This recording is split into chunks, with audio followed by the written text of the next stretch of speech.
Welcome everybody to the War and Peace Baseball Podcast. I'm here today with Farbode. Hello. And I'm Alex Uwe. No Alex Rudy today so far. He might join us later on. But it's just the two of us talking one-on-one for a change. You excited? Very much so, yes. Alright, well, this week, a lot of bad blood has been following the Royals wherever they go.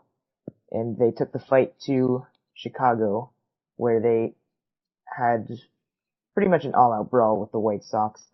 All started when Adam Eaton hit a comebacker at Ventura, a little bit of barking going on.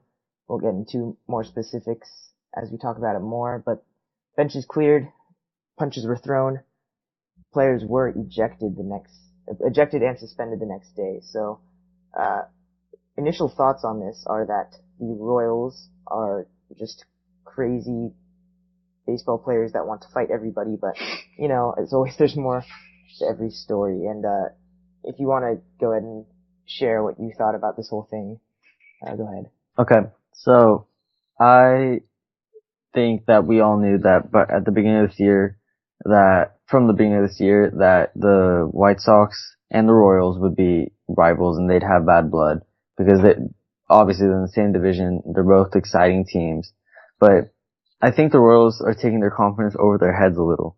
They're an amazing team, yeah, but I hate their attitudes right now toward the game.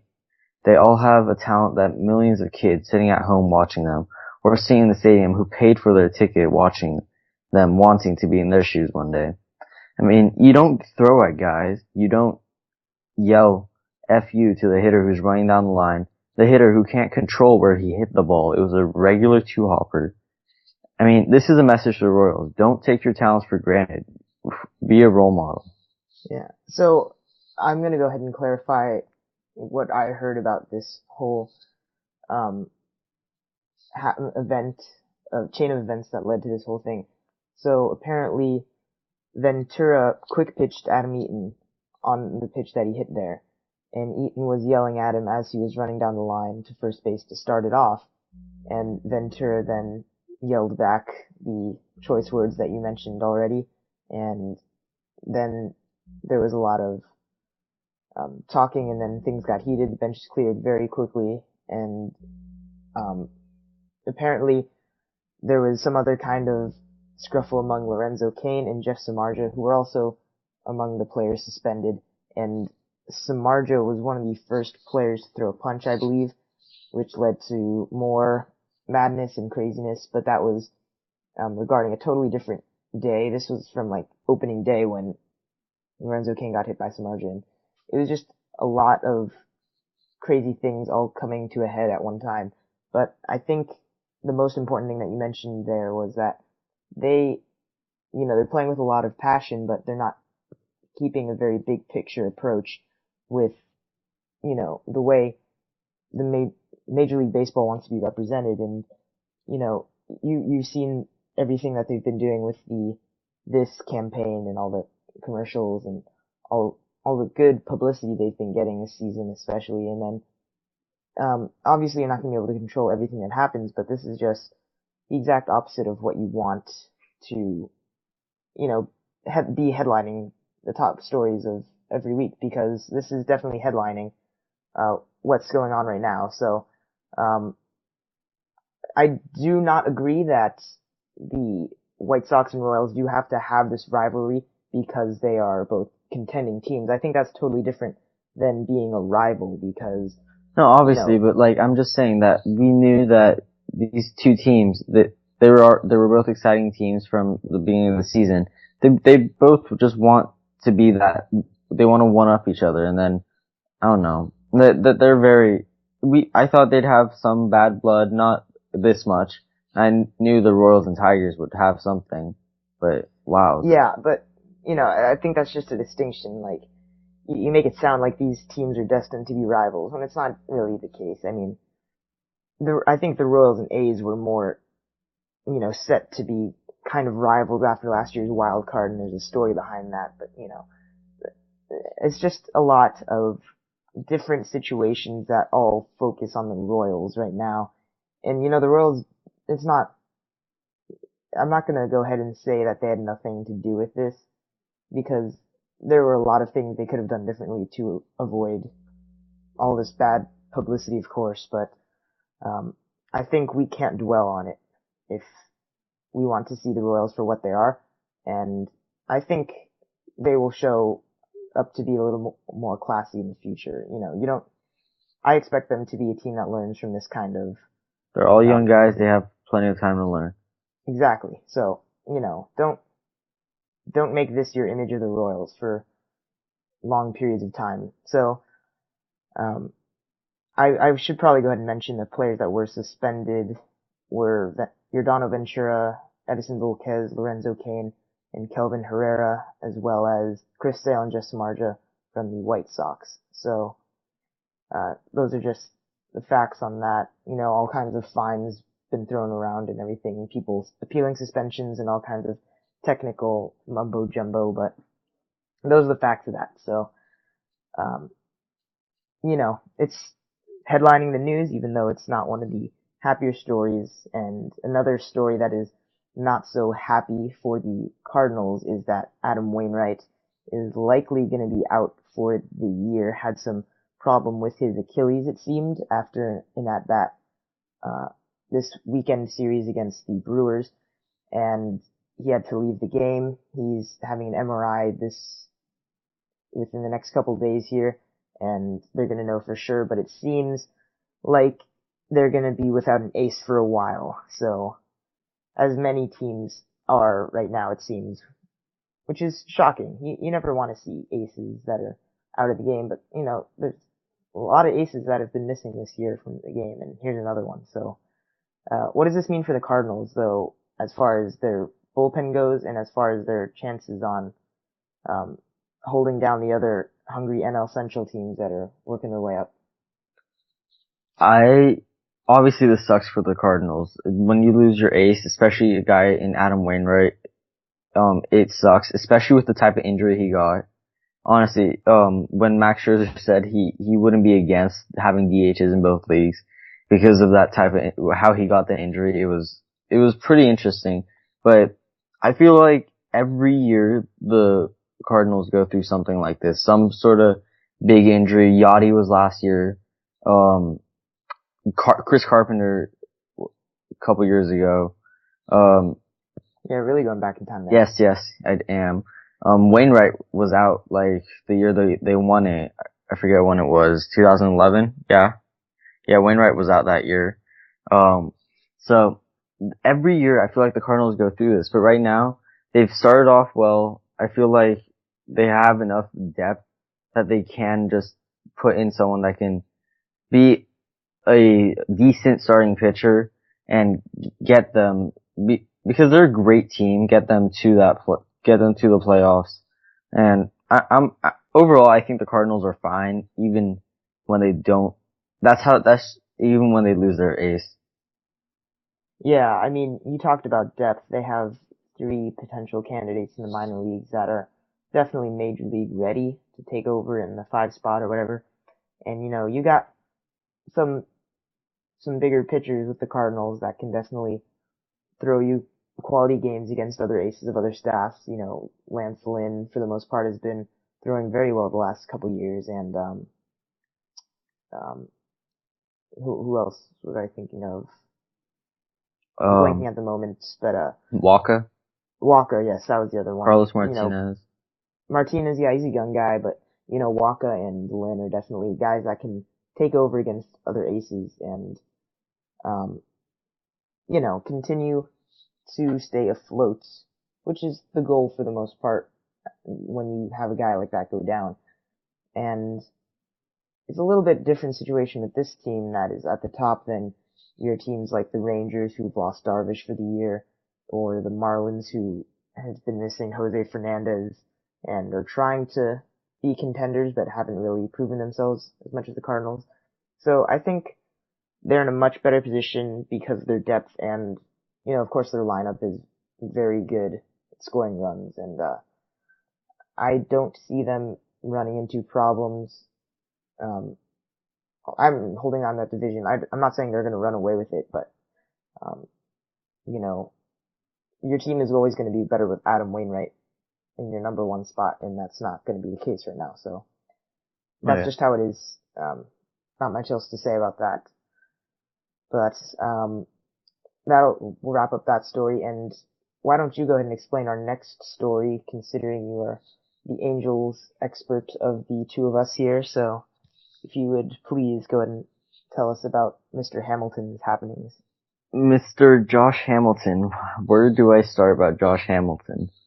Okay, so obviously everyone's heard about his injuries and then his huge contract he signed with the Angels that caused more questions than like excitement, especially because the Rangers, his team that knew him better than anyone at that time, were offering him a lot less and a lot less years too. Anyways, Josh Hamilton, he, after all this drug problems, all these problems, divorce just recently, he's getting one last chance at redemption right now. If he messes this up, he's done. And I feel like the Rangers are the perfect team for him to go to. They were his savior. Does they stink? No, not that. Actually, partly that, because he doesn't have pressure to be on that winning team, and but also because they were his savior, and that's the team that he was comfortable with. That's the team he knows, that knows him. And I mean, at this point, I don't think you can do anything other than root for him. I'm very mad at him. I am, but I can't do anything about it. So I have to root for his comeback, because I know the Rangers aren't going to do anything. If the Rangers were good, as an Angel fan, I would want him to just not do anything. But right now, I just want him to make the rest of the last year or however much he has left of his career to end on a happy note.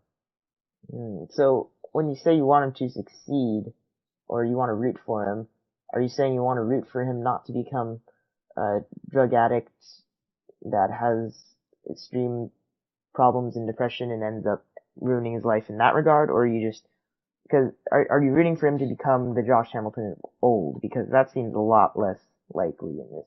I'm not rooting for him to become the Josh Hamilton of old. I'm rooting for him to make something of himself, to make him not so, how do I say this? To just end his career well, to go out on a high note, not kind of like A-Rod, right? Like A-Rod. What A-Rod's doing right now, he's exciting everyone with what he's doing, even if it's not like amazing, but just end it on a high note. He didn't get the suspension. There's one thing. He's gonna come back from the injury by the end of like April or May, I don't know. I'm hoping that he does well for the Rangers, that he produces for the Rangers, because I don't know. That's all I can do. I'm not gonna hate him. Well, the thing with the Rangers is they have a lot of young outfielders that are, competing for spots in the outfield, and, you got a guy like Sin Chu out there who is trying to make his way back from an injury, injury season. So, their outfield is just kind of a big jumbled mess right now in that regard, but they're just kind of hoping, with how many guys they have there competing for these spots, they're hoping somebody will step up and, take some authority. It's just competition at its finest. And, you could always there's certain spots like that for other teams, but it seems like their outfield, for the most part, is up for grabs. I don't know. That's just what it seems like it has been like recently for them. It seems like a lot of spots are up for grabs, except, their corner spots, or their shortstop or whatever. Okay. Overall, it's not that I want him to go out on a high note as a player. I just want him to get his life back in order. Because when he's done with baseball, what is he gonna do? He can't just go back to what ruined him. I mean, I don't know, his life is more important than anything. He's only 33 and he has so much left to live. Yeah, I mean, as a human being, you want to root for him not to fall out this early in his life.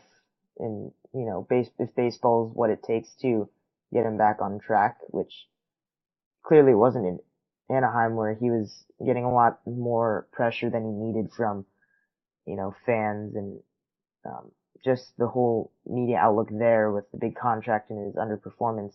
It's a lot different than his scene in Texas, so there's always that to think about. So Definitely. yeah, so we'll see him soon with the Texas Rangers. I'm gonna be watching. Yep. And another guy that we'll be watching on the Cubs now is Addison Russell, who joins Chris Bryant up on the big league club, and he was going to be playing second base regularly for the foreseeable future. And, top shortstop prospect, move him over to second base. What is that going to do for him and his value? I say I don't care. The Cubs have an amazing athlete, amazing hitter, amazing defender that can go out there, and if he needs to play second base to get him in the lineup, then so be it. Put him on the field. And, he's been doing a good job so far. And, I think he's not gonna lose that spot anytime soon. Starlin Castro, if anybody, is the guy that's on his heels right now, wondering when he's gonna be traded or what's gonna happen to him when Javier Baez starts making his way up the ranks too. So, just more of this young Cubs team coming together at this point in time, and you've seen it coming for a long time, and now two of their big three are here, and now we wait, now we watch. Both Bryant and Russell are yet to hit their first home run, but it's bound to happen pretty soon. Both guys very highly touted hitters. And interesting question for you is, who do you think is going to go deep first now that they're both up with the club? Russell, you're going with the underdog pick?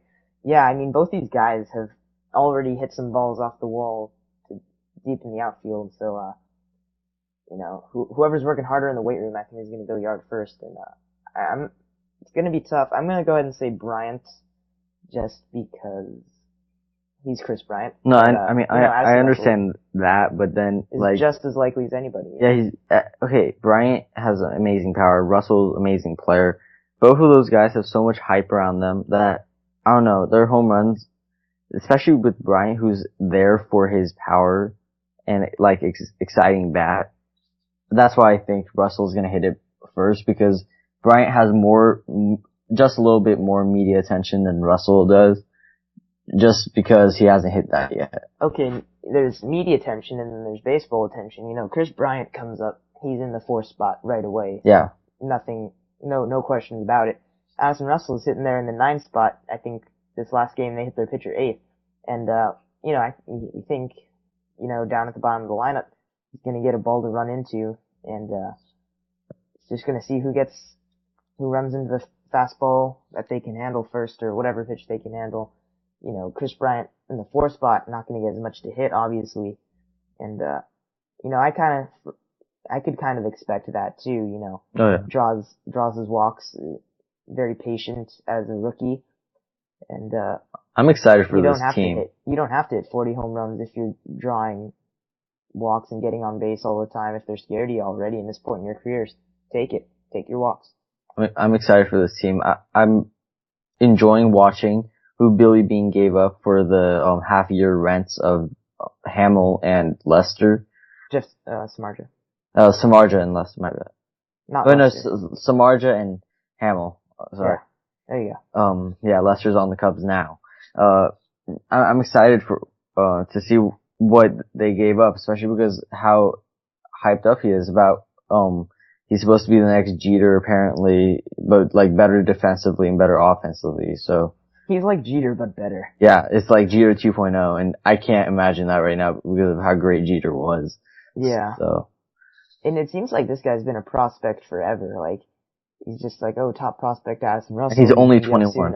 Addison Russell gets traded. Addison Russell is working his way up, and okay. He's only 21. When are we gonna see him? Yeah. He's there now. Yeah, he's very young. He's made it. He has so much time, especially with a young team. The Cubs are very exciting. I love this right now. It's baseball. Yep. And, the Cubs are definitely going to be a team to watch in the future. They've got more coming, so, we'll continue to watch as these guys break their way into the big leagues, and we'll keep you updated on that. And just a couple other notes, involving injuries.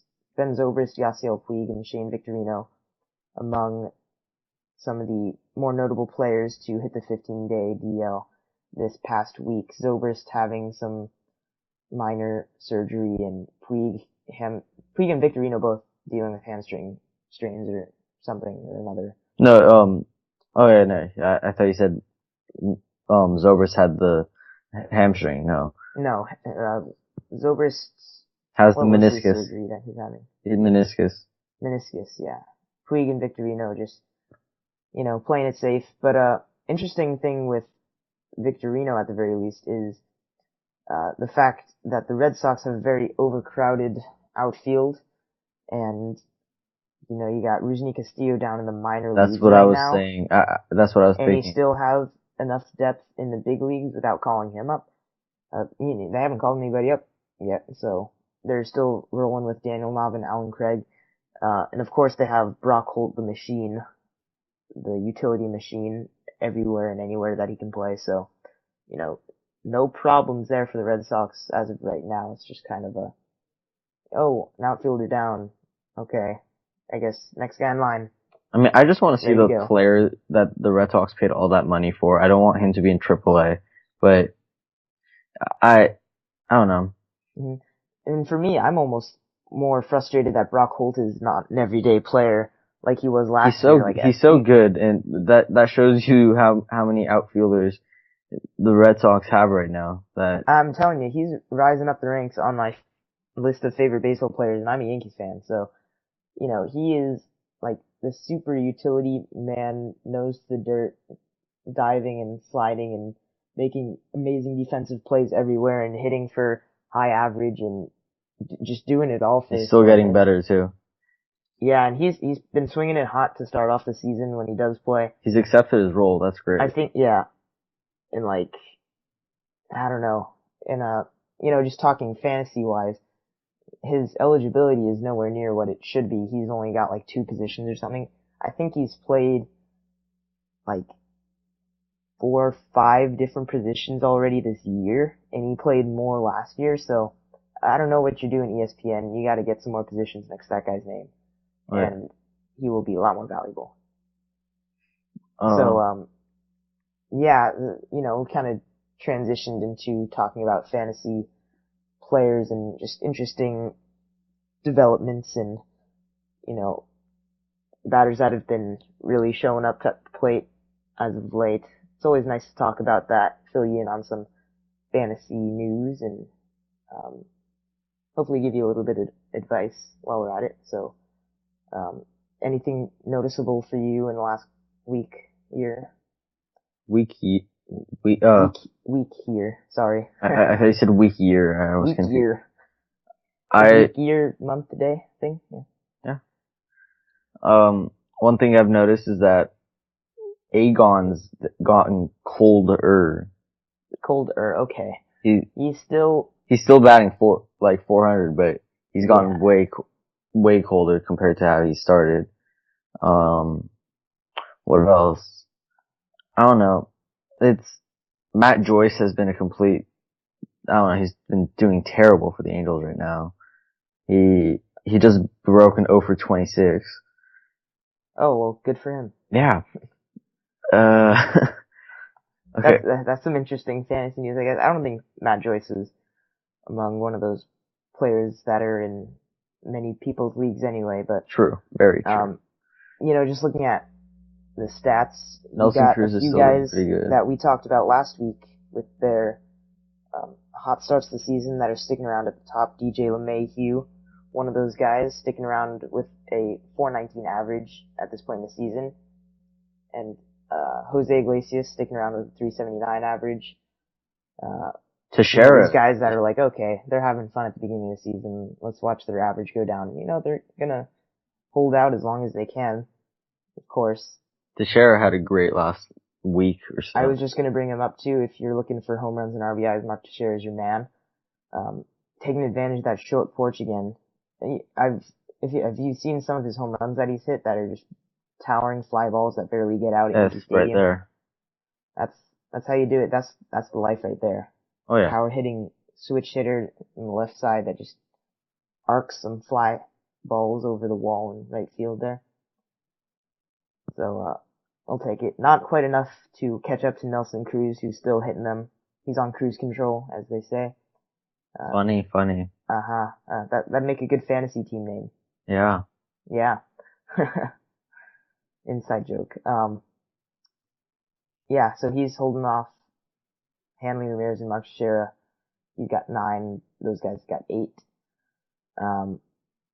Who else? Alfredo Simon with 4 wins, leading the American League. I know wins-loss records are not the deciding factor for pitchers nowadays, but he's winning games for the Tigers. So Chris Archer had a pretty good Bartolo week. Colon also with 4 wins. Dallas Keuchel, Chris Archer, they had pretty good weeks. Yeah, how about Nick Martinez? Oh yeah. Best ERA in all baseball. Yeah, he's with like 5 strikeouts all year long. So he's getting the job done, getting the ball in play. You got some closers out there. 3 of the top, I even go as far as say 4 of the top closers right now in all of baseball you wouldn't have expected to be up there on this list, with Yuri's Familia, Andrew Miller, Joaquim Soria, and Jason Grilli. Like, these are not the names that you're supposed to. Where's Kimbrel? Where's Rosenthal? Where's Houston Street? They're just a little bit behind these guys.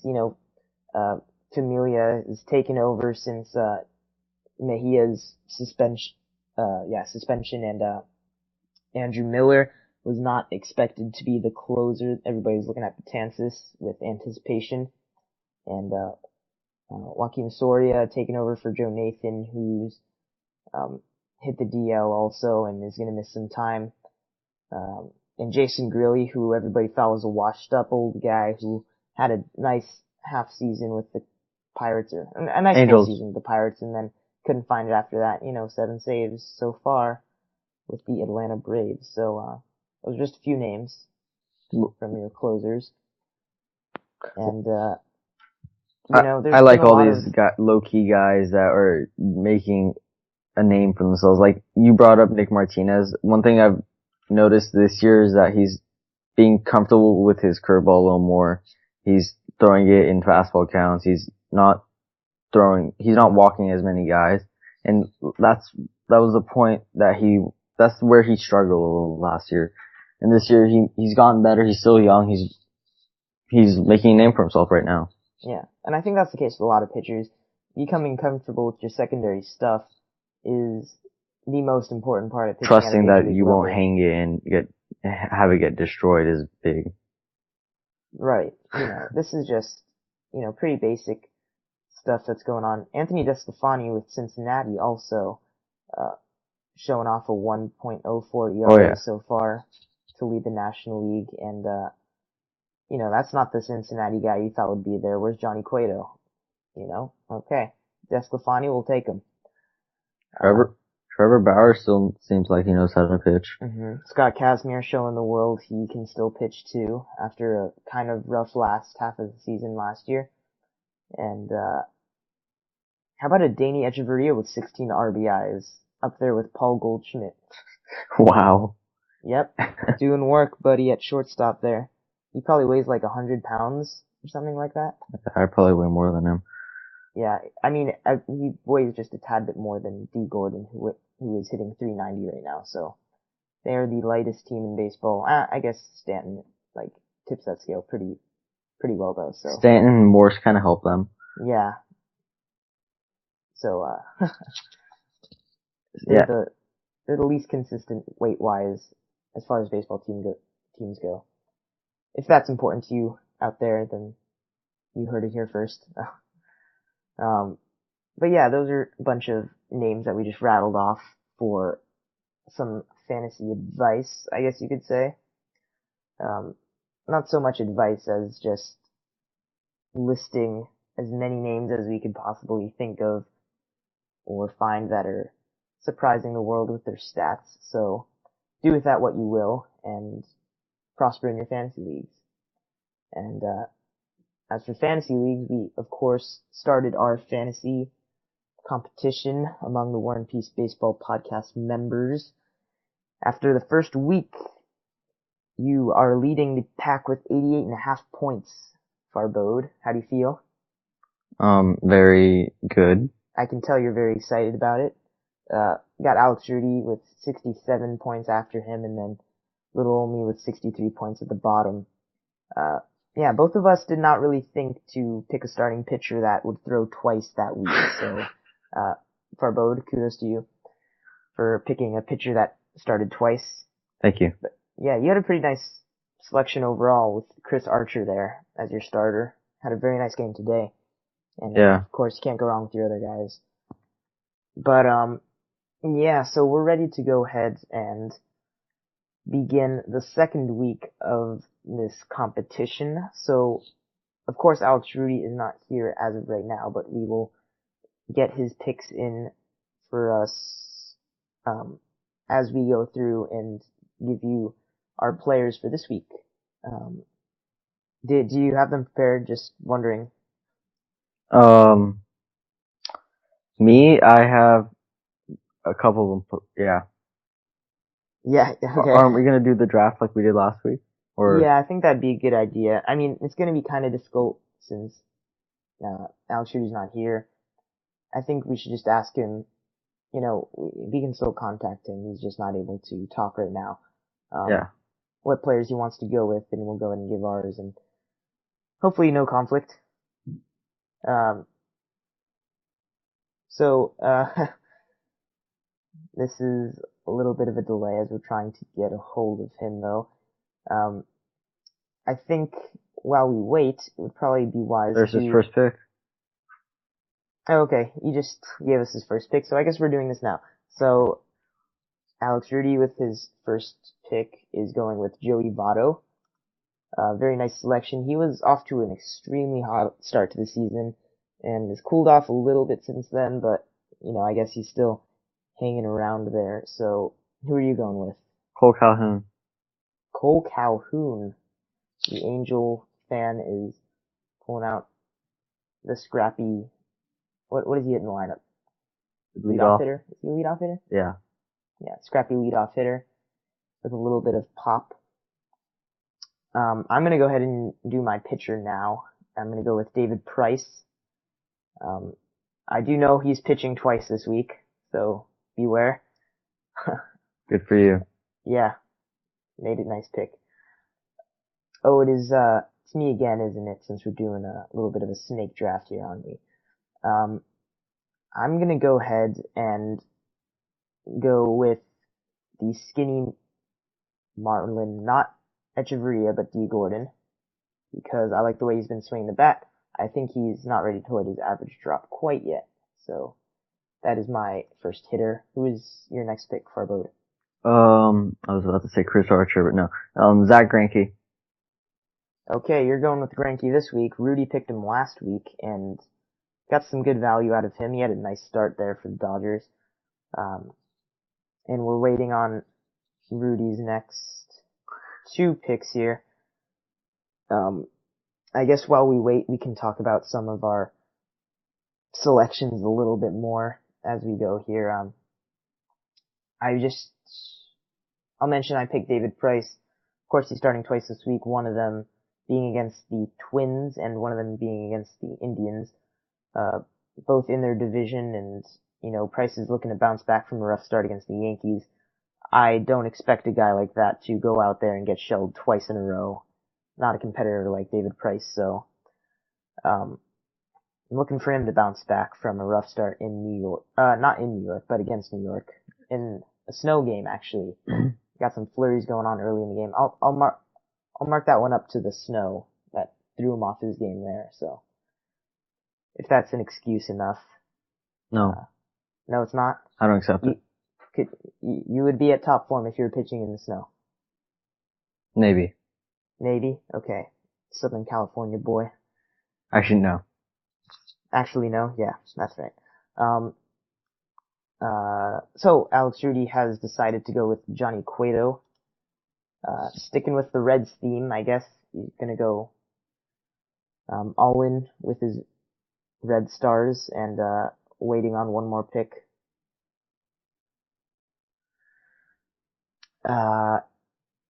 Yeah.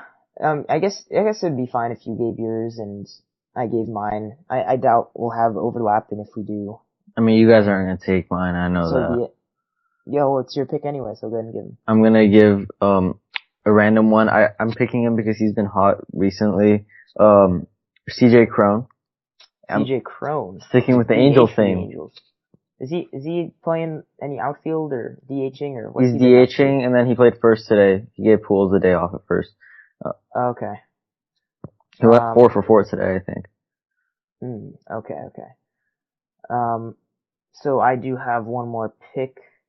I'm gonna go ahead and stick with a red hot Mark Teixeira, I think. If there was ever a time to pick him, now would be the time. Yes. Take advantage of that short porch. Actually, did not make a point of checking if the Yankees were at home this week. Probably should have done that, but whatever. And, Alex Rudy's gonna go with Matt Carpenter as his third pick. Also swinging a very hot bat. Very safe bet. And also sticking in the NL Central. Thought we were going for the red sweep there, but not quite. But those are our picks for this week. With that jumbled mess, I'll go ahead and repeat them one more time. I've got David Price, D. Gordon, and Mark Teixeira. Farbode's got Cole Calhoun, Zach Greinke, and CJ Crone. And Alex Rudy's got Joey Votto, Johnny Cueto, and Matt Carpenter. So, I have the some of Southern the big California names, thing. we're hanging on to our big name guys. They're So far, gonna go we're going away with some soon. underdog picks, so.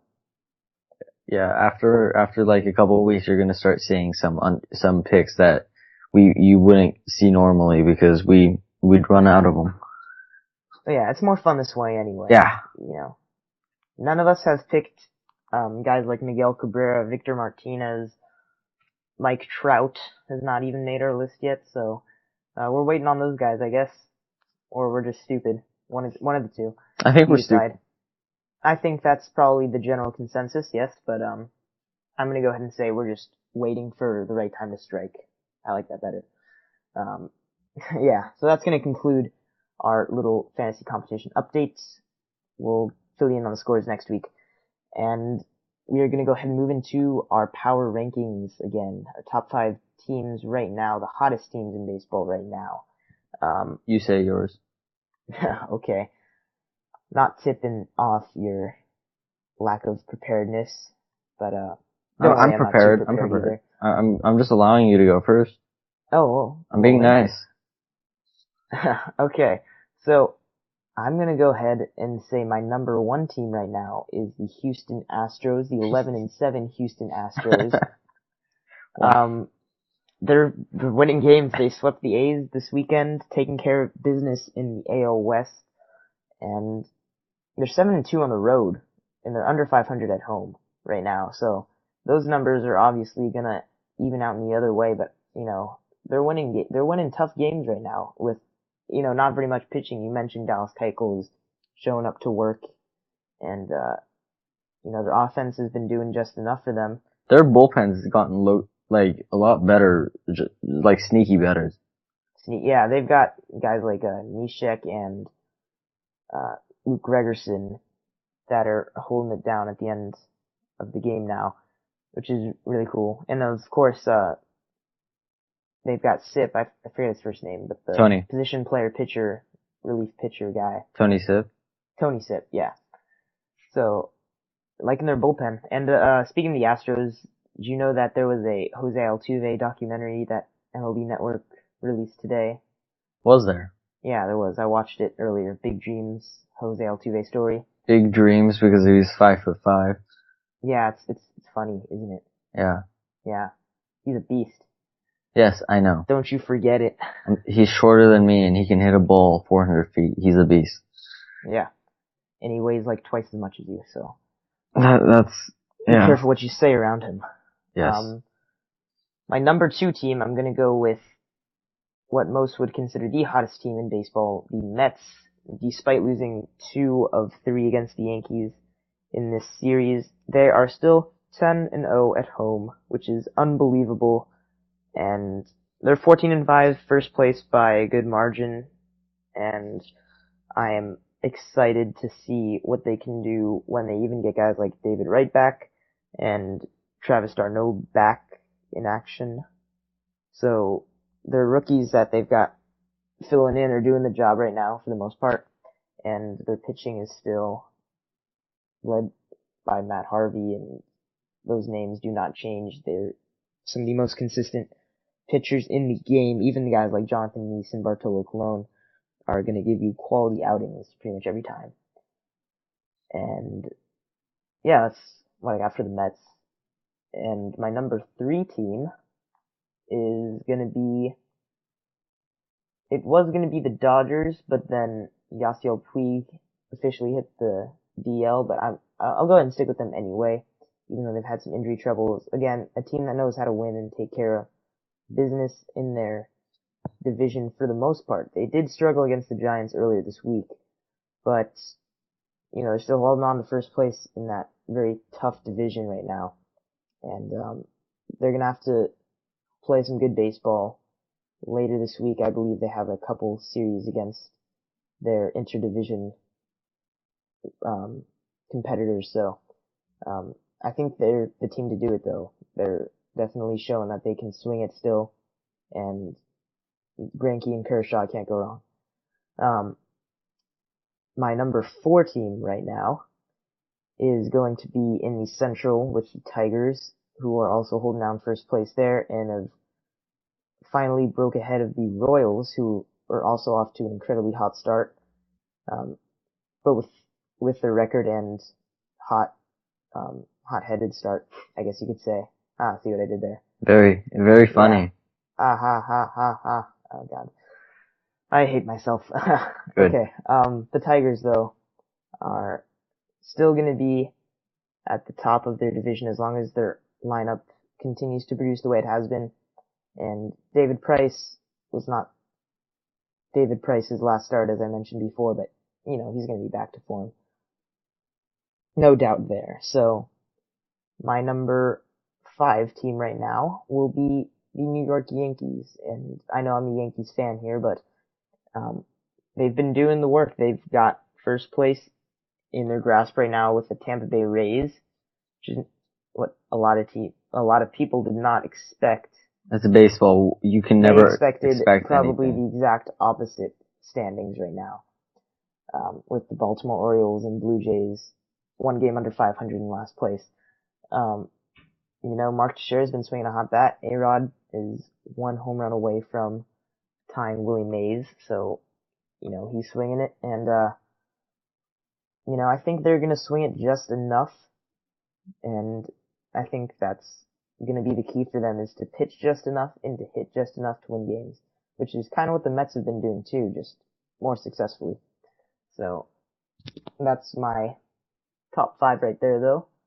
Farbode, have you had enough time to put together a list of your own, or I've had mine. For you a little bit I've had mine. You've had yours, okay, that's right, Okay. because you come prepared. Yeah, I'm always prepared. Always prepared. You're probably the most prepared out of the 3 of us here, so. I mean, Rudy's not here, so of course. Yeah, look how unprepared he is. He's not even here for the show, so. Okay. So. Shots fired. I have, at number 1, I have the New York Mets. They're doing amazing. I love having an exciting team in New York for good reasons. Wow. Hey, the Yankees, they made news last year because of Tanaka. Hey, respect. And then, number 2. And then, okay. For the good reasons, not named A-Rod, except A-Rod's making good news right now. So they're playing great baseball. They're doing everything they need to do to win and headline by their top pitching. Right now they're number 1. Number 2, I have the consistent St. Louis Cardinals. Consistent as in they win games consistent, as in they always lose someone big early in the year, and then their depth will keep them where they are. So you're saying it's just a tradition. That's why Wainwright got hurt, right? Yeah, it's a tradition. They couldn't just not get someone hurt. Next year, I mean, I'm not gonna say who's gonna get hurt, but and then Matt Carpenter, you better watch your back. Yeah, Jason Hayward. At number 3, I have the Detroit Tigers. Miggy is on fire. I love what he's doing right now. I think the Tigers proved us wrong a little because we thought we would be seeing a little bit worse Tigers team than we had before, and they're proving us wrong. It's a little different seeing a Tigers team being good in April, and not having to catch up. Hopefully it's a good division in the Central going down this year. Number 4, I have the Dodgers. I would have had them higher up, but then Aegon's not struggling, but going down a little. He's not struggling. He's just not hitting 700. Jesus. That's what I want him to hit. He has to hit 700. But really, with the loss of Puig, they're just down at 4. Number 5, I have the Houston Astros. I don't know what's happening right now. I don't think anyone expected the Houston Astros to be leading the Western Division right now. But it's hilarious. It's amazing that they're doing like the Mets, they're doing what they need to do to win. They have just enough. They do just enough. And then Dallas Keuchel, he's great. That's my number 5. Okay, that's your 5. Yes. So you have him 5, I've got him 1. Slightly different opinions there, but nonetheless, the Houston Astros and New York Mets making headlines on both of our power rankings still at this point. So keep it up, guys. We want to believe in these teams, right? Don't we? Yes, I want to believe in these teams, but I also want to believe in my team. Yeah, that's true. They're in second place. They got nothing to worry about. Yeah, they're always bad in April. Who cares? Yeah. And I was gonna mention one team that just barely missed my list was the White Sox, who just took 2 from the Royals today, finishing up that rain-delayed game, and also took care of business in their actual game, their full 9-inning game today. And I think that's going to be a huge momentum shift for them, especially after the Royals kind of took it to them, or not really took it to them, but brought the Royal Fight Club to Chicago, and it wasn't the Kansas City Royals. It was their Fight Club. It wasn't the baseball. Is that what their team should be called now? The Royal Fight Club? Yeah. I like that better than the Royal. Yeah. Or I guess the Royal's still in there. The Kansas City Fight Club? Yeah. Yeah. It's a little better it's better. Alright, on this show from this point forth, they're going to be known as the Kansas City Fight Club. Understood? Okay. Yes. Understood. Very good. We have to tell Rudy that. Yeah, we have to fill him in on that, so. But yeah, that's going to do it for our power rankings, and we are just about ready to wrap things up, but before we sign off, do you have any interesting things that happened this week in baseball that you wanted to leave us with on this fine? I wanted to say, I hope that guy who Alex Gordon tackled as he was diving into the stands making that play, I want to hope he's okay. Okay, first of all, I watched that video and he didn't tackle him full on. He kind of clipped him and he fell yeah, but you're a fan. You're a fan. Gordon had it way worse than the fan did. But Alex Gordon's making money. I don't understand. Fans have been witnessing this for years and they still are too stupid to get out of the way when you got a 6'2" outfielder barreling at you to catch a fly ball. So get out of the way, stupid fans. Yeah, I mean, you're kind of talking to yourself too, but I've never had seats that amazing, so I'm not one to talk. Very true. And then, what's his name? I completely forgot his name. Well, The that's a nice St. one. Louis Cardinals pitcher, maybe the first pitcher from U.S. Naval Academy in a long time, very long time. Oh yeah. His name Understandable. Mitch Harris. Mitch Harris. Okay. Congrats to Mitch Harris. Shout out. What else? Do you have As I anything? mentioned, Alex Rodriguez on the hunt for. Oh yeah, he's one away from Willie Mays right now. Yep, that's always exciting. And yeah, I don't know if any of you guys saw the video of the Royals White Sox brawl and how it happened, but watching the replay, I cracked up every time I watched it. They showed Ventura very clearly saying, Yeah. very clearly telling off Adam Eaton there before he threw the ball to first base, and that was one of the funniest videos I've ever seen. And I'm it's terrible, but it's something that you just have to laugh at. It's one of those things. Oh, and also I wanted to mention Edwin Encarnacion's absolute monster blast that went up into the upper deck. I don't think it landed. Toronto. It didn't land yet. We'll let you know when it does land. Yeah. Yeah, that thing was absolutely destroyed. He got it up where nobody sits, and like that's unreal. That guy is definitely juicing in some form or another. Maybe he's just, I don't know. I don't know. Maybe he's just superhuman. That's always a possibility, right? Yes. Right. Yeah. Oh, and also, we almost forgot to mention the most impressive thing of the week, by far. Eric Young Jr.'s bunt. Oh, that was amazing. That went over the second baseman's head into right field for a hit. If you want to talk about someone that's juicing. Bunting for power. That is what How do you that's bunt called. for power? I'm so confused. I mean, I'm like, you put that down the line a little bit more, and you got yourself a triple probably. So. I replayed that about like 8 times. I still don't know how a ball. The physics of that are just insane. It confused me so much. I think the wind was just blowing out perfectly. He got just the right angle on it. He popped it just. I have no idea how he did that. But nevertheless, really, probably the most impressive thing. More impressive than Encarnacion's monster blast, I'd say. Today in baseball, 1971, Hank Aaron hits his 600th homer. So there's that. Oh, well, thanks. There's that. I doubt it was as far as Encarnacion's blast, though. It was 350 foot. Yeah, no. Nowhere near that. Hey, it was 600th homer. Yeah. And at that point, it was he was the third ever. That is also true. So there's there's that for you right now. Good for him. Yes. All right, that's a nice way to end off our show, I think, with Hank Aaron's record and A-Rod trying to do some home run record work of his own coming up. So we'll be watching, and we will be here next week to give you all the updates and insight on things that are going to happen this upcoming week.